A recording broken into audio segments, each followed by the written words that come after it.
Hello everybody and welcome to SGN.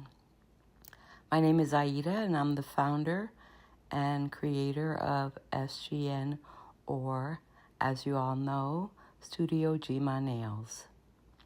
Today I'm going to walk you through my method of how I sketch and paint a portrait.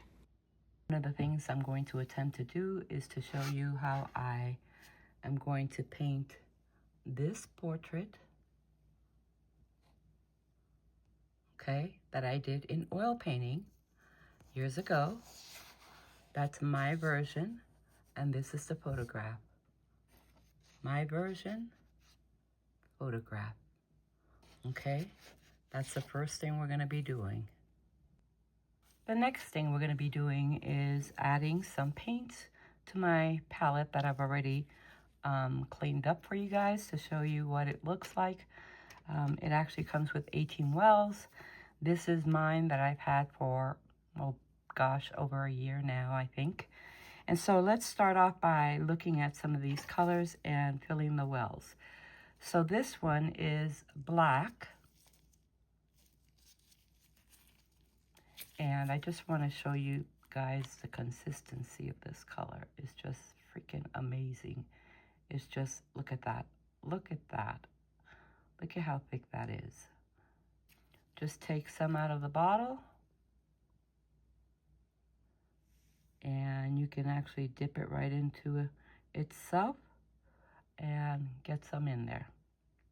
That's all you need. All right, there's the black. Now let's move on to the next color, which I don't have out, and this is white. I'm gonna put some of that in here in the white well. And basically try to just keep your paints to where it's comfortable for you. My kind of rule of thumb is I go from light to dark, and I keep the white and black separated.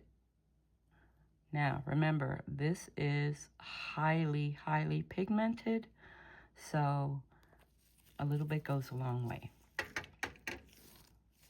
There. Next one is beige.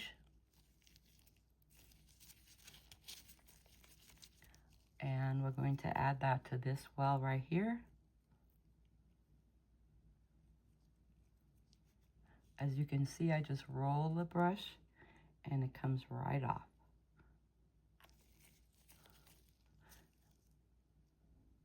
Next color is going to be, I believe, taupe. And by the way, I may be changing the name of this color simply because it's not so much a taupe, it's more of a nude. So that color is going to be changing, or at least a label for it.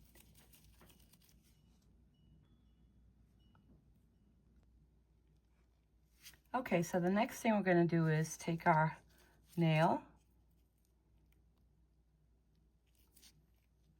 and we're going to set that down for a minute. We're going to grab our base coat.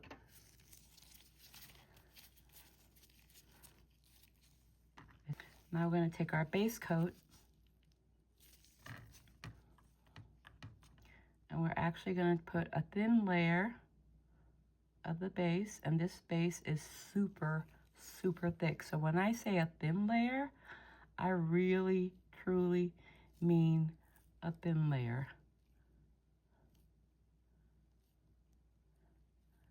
And what this does, it helps the paints to adhere, although you don't really need it.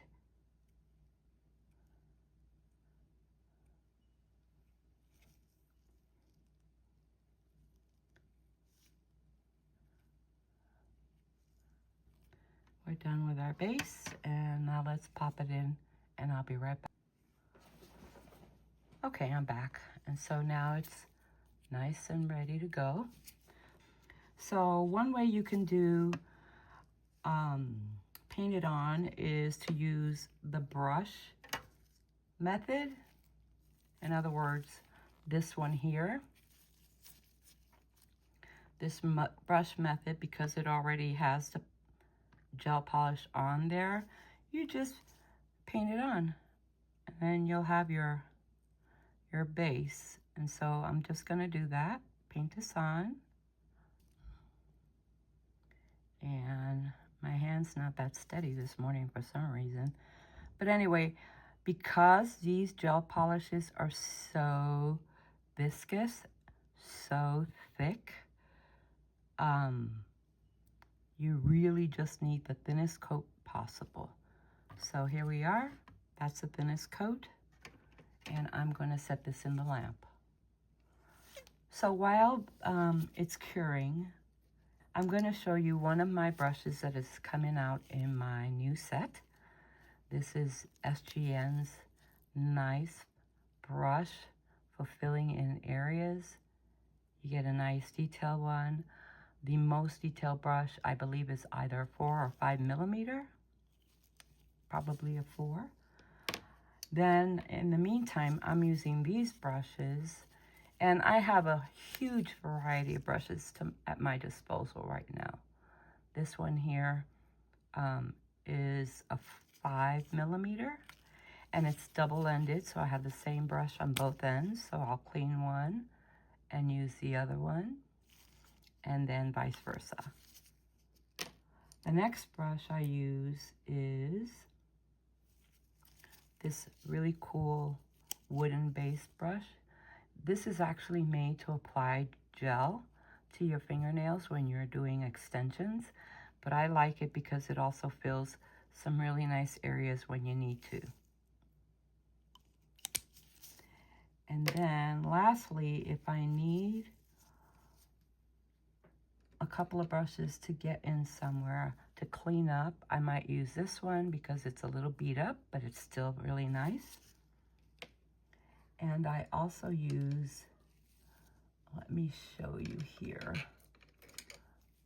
these other two brushes. This one is primarily to use for your tips, and as well as this one, which is a little bit rounded on the top. And I use these as cleaning brushes as well, or painting. Okay, so now that we've got the base placed onto the nail, we have to decide, based on the photo, and I'll show you that photo again, what I'm going to do next. And normally what I do is I split up, here's my oil painting, I split up the painting that I'm gonna do by sections. So in other words, I'll draw a line down the center, and the eyes, the nose, and where the mouth needs to go, and the chin as well, and the hairline. So that's my method. Others can do it differently, but that's the way I was taught how to do it. So when you've determined what base color you're going to use, and then now you need to determine what color you're going to use to do your sketch, well, you have two ways in my method. I use the sienna, or I use my thinned out gray. And this is a product I use by Gaoi because they already have it pre-mixed, but you can get the same results if you take some of this thinner and you place it down on your palette, and you take the tiniest little dot of black, okay, maybe a little more, which you can use to paint. That is one way of doing it. I'm going to set this down, and then I'm going to wipe my brush because I'm actually going to be using the sienna instead. So here's my sienna. Now remember, I told you guys that you can put your paint down here on the top part, and then hopefully you can get that mixed up to make it a little thinner. Because it is quite thick, you can actually just do this like I just did. Added a couple of drops and mix it. And this is my method. And I don't always mix the whole thing all at once. Sometimes I just do a little bit because I don't really need all that thinned out. So here's the method. So I want to determine that the hairline is going to be right about here. And then to that, I'm going to see where I want my chin to end, and that would be about here. Now, between the two, it's usually the thirds method, but in her case, she has a long or larger forehead, so her forehead is probably going to be right about here. And I'm placing tiny little dots to kind of tell me where the eyebrows are going to go. Okay?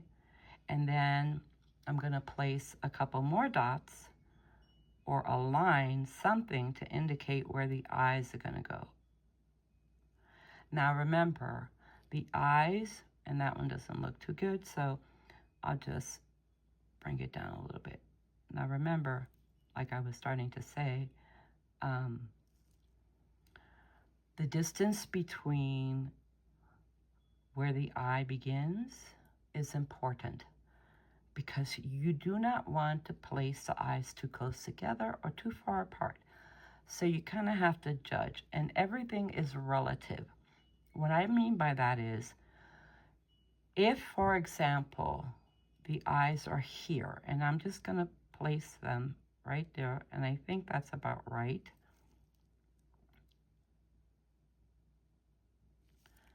Okay, and then you can do the bottom of the eyes as well, make them a little bit more curvy instead of so straight. The distance between here and here is what's important, and then that determines where your nostril is going to go, right? So you're going to measure everything, like I said, is relational. So I think I got that pretty close. So now I'm going to place a little line for where I think the nose should go.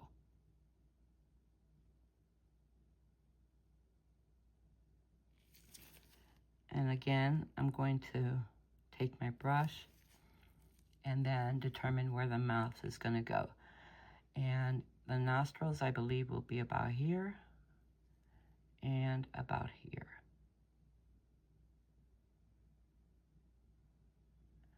All right. They'll be a little bit straighter, but that's okay. And then the top of the lip is going to be right about here, but I don't want to do that. I want to put a line where I believe the mouth is going to go. And always keep in mind that the mouth ends after the nostril or at the nostril. And it also lines up with where the pupil is. So for example, if the pupil is here, then the mouth would end about there on that side. Likewise, the same thing would happen here. And judging by where the nostrils are and the eye, I'm going to make this side end right about here. And try to keep your lines as straight as possible. Sometimes we wiggle and it doesn't come out that great. And then now I notice I'm going to put in the bottom lip, but I notice that the distance between the bottom lip and the chin is too high up. It needs to go down. All right, so we'll take the brush and we'll clean it. And then we're going to go and take our cleaning brush. And in this case, I want to take this little round one. And for the record, if you guys don't know, when you use alcohol, sometimes it leaves a little residue, depending on how much paint is down. But acetone will actually remove it completely. So now we have to determine again where the chin is going to go. And in this case, it's the distance between the bottom of the nose, okay, where the philtrum is, and the top lip. It's almost a third more. So between here and here, and then we're going to measure a third would be here a little bit more. So the chin would actually end about here. Okay. Now, that's a good start. Now we need to find out where the eyebrows are going to go. Okay, so what we're going to do is, since these eyebrows begin a little bit higher, we're going to move that brush this way, and then we're going to do the same thing on this side. We're going to put the brush in here for the eyebrow. And remember, if for some reason you don't get it right the first time, you can always erase it or paint over. So now that we've done that, we want to determine where the eyelid would end for her. And I notice that this eye is a little bit more slanted than this eye. This one's a little bit more curvy. So first thing I'm going to do is fix that. Okay, and then I'll go back here and make sure that it looks the same. All right, that's good. And so now I need to find out where the eyelid, the fold of the eyelid goes, and that's going to be, to me, about here. Okay, and same thing over here.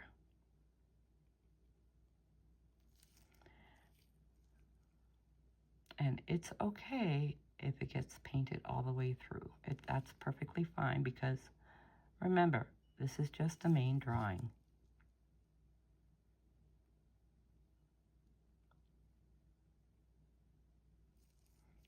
All right, now we're going to determine, since we know now where that back eyelid is, now we can actually determine where we're going to do our separators for the nostrils, or the nose, the part of the nose that we need to get correct. So there's that. And then I did notice that there's too much paint here for the nostrils. So that's an easy fix. You can actually pick it up and wipe it off if you think it's too much.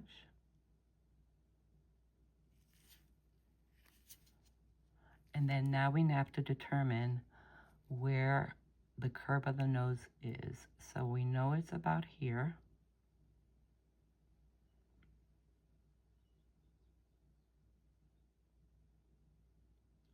And that's kind of the ball of the nose.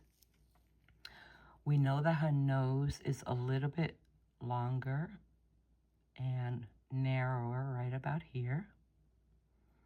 And you could just basically indicate. You don't have to complete it all. And then we also know that the curvature of the nostrils is going to be here.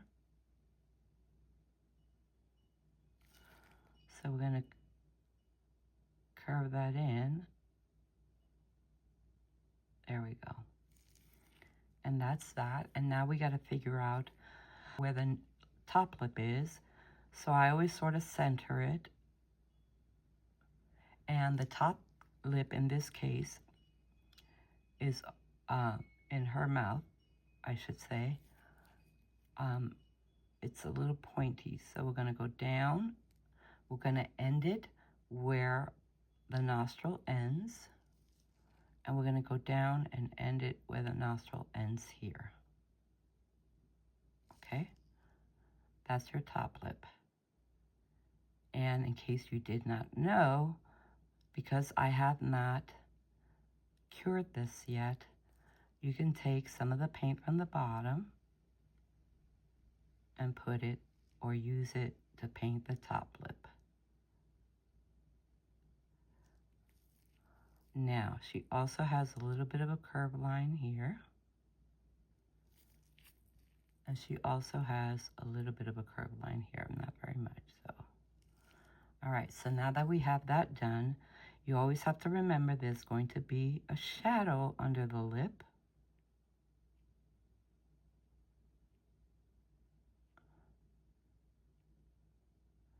And I just indicate it is all, really. Okay, eyebrows are done, hairline is done. Now in this case, our hairline is actually sort of a side part. So we're going to do that side part there. And we're going to do this line here for the side part. It's going to come across and it's going to end right where above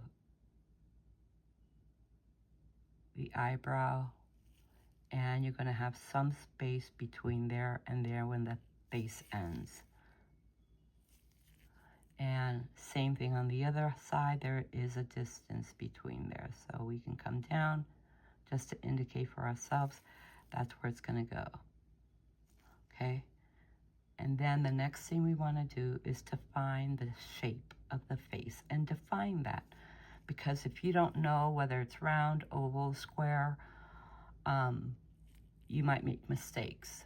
So the first thing we need to do is check the distance between here where the lip ends, and I may even have that a little too long, and the distance where the rest of the chin is going. So we're going to go up to there. That's just indicating for me.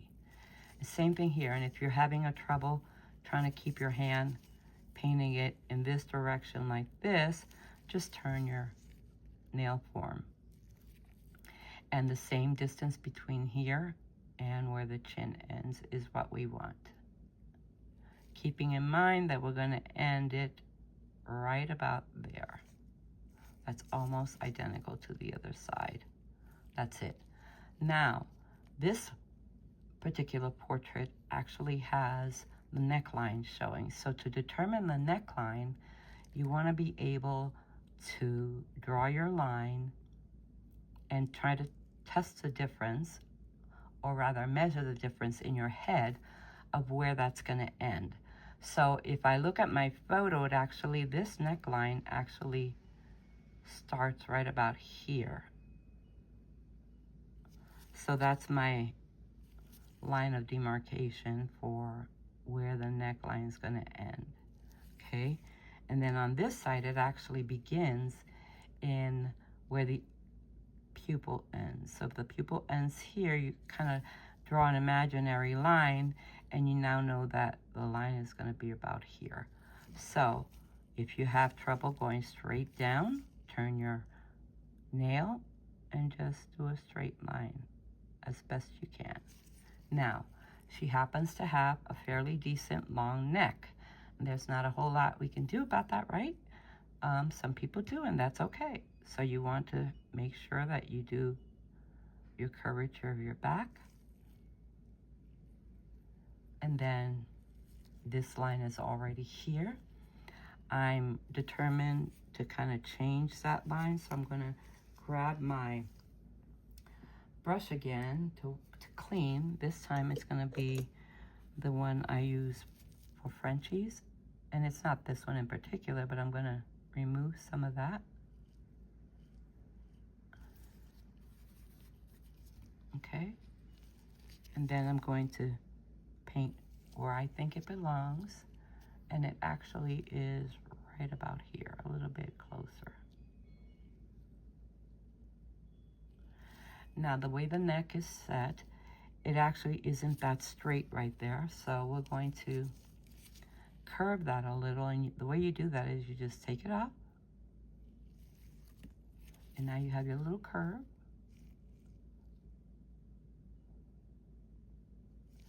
And then you're going to then, at this point, find out where any of the shadows are, and in this case it's going to be right here for the neckline. Going back to the hair, since this is a part right here, we're going to turn that curve. We're actually going to do this part here for the curve of the hair. The curve of the hair goes this way, and that's that. So that is going to be lesson number 1 for today. I'm going to actually cure this now. And now we're back, and this concludes drawing out your portrait. Stay tuned for part 2 to do the shadows. Goodbye.